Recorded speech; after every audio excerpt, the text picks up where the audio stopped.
Just remember, he's just losing independents.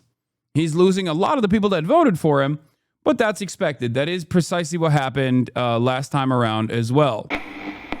On the issue of inflation, on the issue of people's attitude towards the administration, Trump is nearing Brandonization levels on that front. He's almost at Brandon's lowest point, underwater by, I believe, 29 points or by 25 points. So he's definitely on the Brandon side. Felix says, as your physician, I must be direct. You are the very first Brandonization sufferer to ever contract terminal shrubism at the same time. We can treat your desire for oil and bananas, but you'll never see an approval rating above 39% for the rest of your life. 6 months into his second term, President Donald Trump's job approval rating has dipped to 37%. This is the lowest rating of Trump's second term and just slightly higher than his all-time worst rating of 34% at the end of his first term. Now, something you have to remember, however, is that even at his lowest approval rating, he still was above 90% for the Republicans, okay? Or above 85%, I think, something like that. So just remember, he's just losing independents. He's losing a lot of the people that voted for him, but that's expected. That is precisely what happened last time around as well.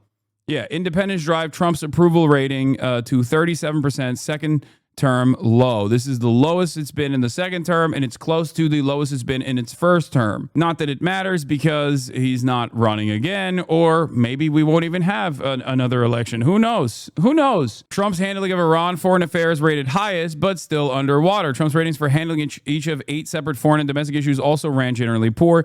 He earns the highest marks for his handling of the situation with Iran at 42% and foreign affairs at 41%, which is crazy. Approval is slightly lower for his job on immigration, 38%. The economy, 37%. Situation in the Middle East between the Israelis and the Palestinians at 36%. Foreign trade at 36%. Americans' ratings of Trump handling of the situation in Ukraine at 33%. And the federal budget, 29%, are even lower.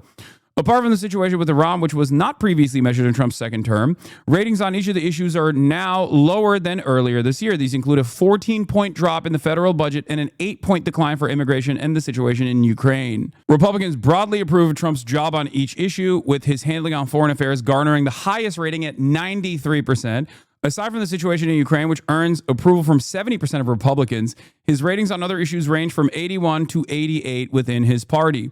Democrats' highest rating of Trump's handling of the 8 issues is 12% for the situation in Ukraine, and all the other issues are in single digits. Meanwhile, no more than 36% of independents approve of Trump's president's job performance on any of the issues. The situation with Iran earns him the highest approval rating from independents at 36%, and the federal budget at its lowest at 19%. So something to consider here is that the reason why Iran turned out to be a W for Trump and his base is because of 2 reasons. One, I told you so. Motherfuckers don't care about doing more war, okay?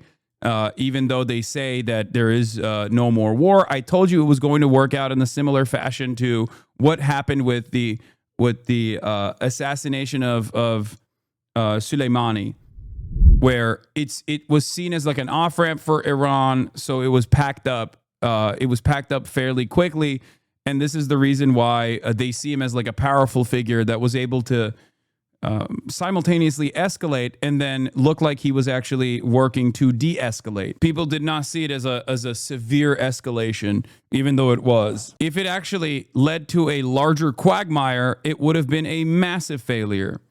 And the only reason why it didn't is because Iran did not retaliate in kind and instead did the same thing that they've always done, which is unimaginable restraint and de-escalation. The approval spiked for Trump during the period in which he sacked Waltz and did his anti-neocon Middle East push while avoiding Israel versus the 12-day war period / Jeffrey Epstein resurgence and denial is just uncanny.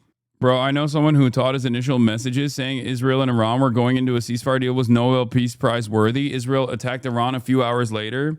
Yeah, they're very stupid. Most people are very stupid, but Republicans are even extra stupid. That's it. You have to constantly, I guess, remind yourself that most people, yourself included, myself included, are very dumb. Okay. Especially when it comes to politics, more like politricks. Am I right? We're all dumb. We don't pay close attention to stuff like this.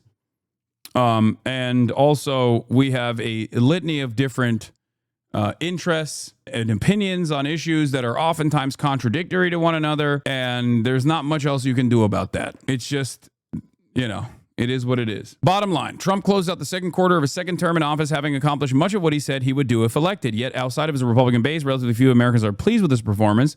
His rating has fallen to the lowest point in his second term, essentially matching where he was at the same time in his first term, which is not much higher than his all-time worst rating. He also gets generally poor marks for his handling of key issues, including immigration and the economy, which were major focuses of his campaign. Because, as I told you, many people who voted for Trump, who fancy themselves to be independents, or many people who would go on the record in polls to say that they actually wanted to do mass deportations, does not actually like mass deportations when it's happening. People think they want certain policies until those policies come knocking down their doors, and then they don't like it. And it's not like this was that crazy.